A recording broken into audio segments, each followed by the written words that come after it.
Hello. I think we won't waste much time in introducing the topic. It's a topic on the heart failure, evolving role of various drugs, and the first speaker is Dheeraj Kumar. Heart failure with reduced ejection fraction.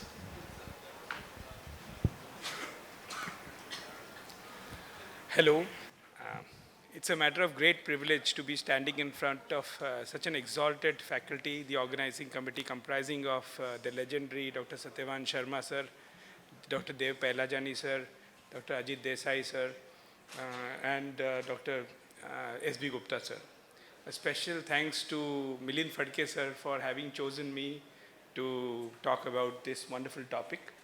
So we'll look at the evolving role of 4 pillars of heart therapy in HFrEF. Does it go forward? Okay, so this is the slide which looks at evolution of heart failure management from the 80s till 2020s. And we see that sequentially we got the ACE inhibitors, then the MRAs and beta blockers came about in 1990s. And then in 2000s, we got the ICD and CRT trials. In 2010s, we looked at ventricular assist devices. ARNIs came about, made their debut in 2014. And in 2020s, we had an added drug called the SGLT2 inhibitors. And of course, now recently, we have vericiguat as a soluble guanine cyclase stimulator and myosin activator. Now, let us look at this global burden of heart failure. We have had a constant increase in prevalence of heart failure in the general adult population. Also, what have we seen is overall the prevalence of HFrEF has remained constant, but HFpEF has exceeded HFrEF in most of the countries. As far as the incidence is concerned, 1 to 20 per thousand, HFrEF is declining in terms of incidence, and mortality continues to remain high, higher than many cancers even. 5-year mortality remains around in the horizon of 50 to 75%. Significant annual healthcare costs, and of course, both in terms of direct and indirect costs. Now, what about the course of a clinical heart failure? Basically, there's a subclinical phase, and then there's a clinical course. All the DMARDs, disease-modifying therapies of heart failure are started when the patient is clinically presents to us. This gets intensified, and during decompensation, there is this add-on therapies that we get, and there is a point where in which we have, after numerous decompensations, the objective is to reduce DMARDs, disease-modifying therapies, and just go for symptom relief. That is when a patient transitions from chronic heart failure to advanced heart failure. Now, when a patient is admitted with heart failure in a hospital, it is a great time to check the trajectory in which the patient is going.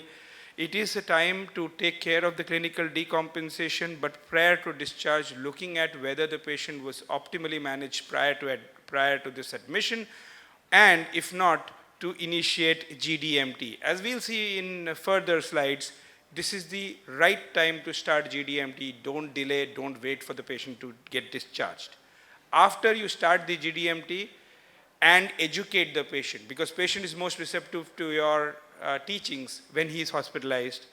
There comes a phase of optimization, that is by performing frequent follow-ups, and of course, then transition to chronic care. Now, this is the dismal mortality figures. In-hospital mortality is around 3 to 4%. But we'll look at Indian data. We are even worse off in terms of in-hospital mortality. The Kerala Heart Failure Registry had an in-hospital mortality of 8%. This is the new diagnostic algorithm of heart failure.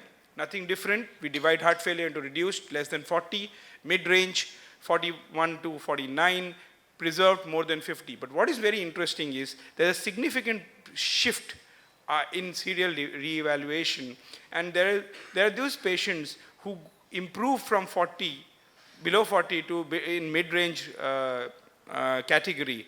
So this is, these patients are to be treated as per the original classification. So you don't de-intensify the therapy if they move up. So the four pillars of heart failure are ARNIs, RAS inhibitors, and beta blockers, MRAs, and SGLT2. And I feel that ARNI should not be classified as RAS inhibition because it's RAS inhibition plus. There is this neprilysin inhibitor part, so we shouldn't be reclassifying them as RAS inhibitors. Looking at beta blockers, we had a wealth of evidence starting from CIBIS 1, which did not succeed in showing a difference in mortality. However, robust evidence succeeding this trial in metoprolol, bisoprolol, carvedilol, the three drugs were seen. Nebivolol, well, we are not very sure because there were a lot of problems with the senior trial, the placebo arm. Not all of them were true heart failure patients, so that's why seniors should not be counted much, taken much seriously.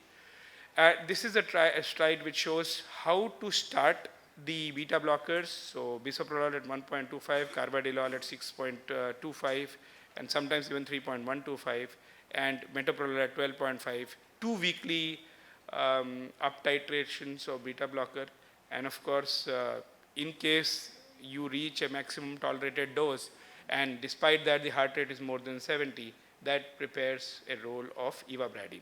What about mineralocorticoid agonists that are there in the body? They are central in causing oxidative stress, inflammation, and cardiomyocyte hypertrophy, have role in reduced as well as preserved ejection fraction, and therefore mineralocorticoid antagonists even till today have some of the most robust role in preventing mortality and morbidity. If you remember, the number needed to treat for MRAs is 9. Okay, this is very interesting. If you look at even the empagliflozin data, see, not all patients tolerate MRAs. And if you look at those patients who did receive MRA and those who did not, the ones who did receive MRAs, empagliflozin is not doing as well. Perhaps because MRAs itself produce so much benefit that on top of it, there is so much of an attenuation of the benefit that is given by mineralocorticoid antagonist. We have 2 of them right now. Actually, the third one is there, but it's not yet approved for heart failure with reduced ejection fraction. Spironolactone and eplerenone, generally you start with potassium values less than 4.5. But then even if it is more than 4.5, you can go ahead. However, you need to do more frequent monitoring. Be very careful, and you have to tell the patient that in case he does have diarrhea, in case he is going for a surgery where there is going to be intraoperative hypotension which is expected, you have to interrupt the mineralocorticoid antagonists. Existing use of NSAIDs also can cause trouble as far as hyperkalemia is concerned. Remember that there are many other drugs which you use in acute care which can cause hyperkalemia. So hyperkalemia is the predominant fear with mineralocorticoid antagonists, but that also is being alleviated because of development of newer potassium sequestering agents. Of course, looking at the inclusion criteria and exclusion criteria for the 3 important trials of MRA, more than 5, it's not wise to start mineralocorticoid antagonists. And between spironolactone and eplerenone is much more expensive, and however, it is non-steroidal, so that's why it will not cause gynecomastia. They have similar sort of potassium retaining properties, so that's why that as far as safety, it's not very different. Then came ARNI. Now ARNI was the paradigm heart failure was first published in 2014, and this showed for the first time, as compared to the conventional enalapril, a 20% relative risk reduction, a 4.7% absolute risk reduction, and for the composite of heart failure, hospitalization, and mortality, a number needed to treat, an impressive number needed to treat over and above ACE inhibitor to be around 21. Then they got excited, they tried ARNI in heart failure with preserved ejection fraction, and they did not get the required results, perhaps because it's a much more difficult subset to treat. This is very interesting. Now, ARNI has been established as a first-line therapy in heart failure with reduced ejection fraction. but does it decrease the number of ICDs and CRTs or not? So this was a prospective study done in Italy, where they looked at heart failure with reduced ejection fraction. They excluded those who had already been implanted with an ICD. At the baseline evaluation, 126 were eligible for ICD implantation. They gave therapy for 6 months, and bingo, 60% of them did not have any indication after 6 months. So for a country like India, where its ICD is not covered in most of our social security schemes, this might be a cheaper way of circumventing that problem. Then came Paradise MI, where post-MI, patients with transient heart failure were looked at whether ARNI would benefit these patients or not. This was again disappointing, because we did not get any benefit as far as ARNIs were concerned over and above ramipril. SGLT2 inhibitors, it started with actually EMPA-REG outcome, but then that was for cardiovascular endpoints. After that, a series of trials looking at SGLT2 inhibitors, and I've summarized them all yield a great hazard ratio around ranging from 0.74 to 0.82. SGLT2 became the first set of drugs to work as far as mortality benefit in HFpEF as well, albeit with a very small this thing. Now, looking at all the 4 drugs, they do not work well. The 4 gentlemen in the English football team could not win a trophy in 1.5 decades. It's a combination that works.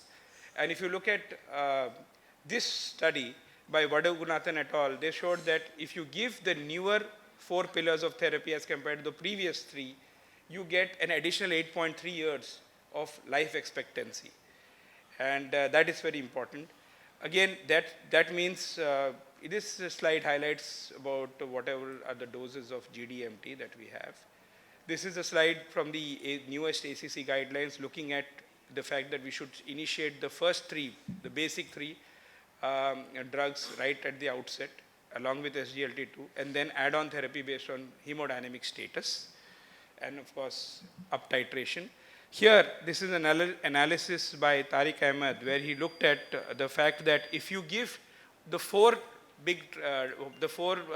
drugs in the in-hospital phase itself, it leads to a 75% relative risk reduction as compared to those. Sorry, just wind up a little so that we'll have more time for discussion. Yes. Answer okay. So this is basically the idea of how to manage an ADHF patient and how frequently you need to follow up. As far as Indian data, I'll just highlight this one. Kerala Heart Registry, only 28% patients on GDMT, 1.7% patients on ARNI, almost double the mortality. So we have a lot to do in terms of catching up with the Western world, at least implement what drugs we have rather than going on to try newer drugs like vericiguat. Let's make sure that all our patients are getting the basic 4 drugs.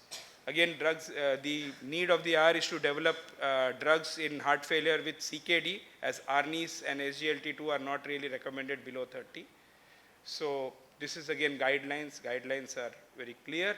In conclusion, in-hospital initiation of the big 4 is very important. Gradual titration over 1 or 2 weeks is indispensable. Drug dispensing and patient education are key. Remember that if you tell the patient, even if you are not symptomatic, we are going to up-titrate your drug therapy because this is going to lead to long-term mortality benefit. You're going to get 8 years extra. And of course, better quality of life and additional benefits like CKD prevention. Thank you. Discuss now.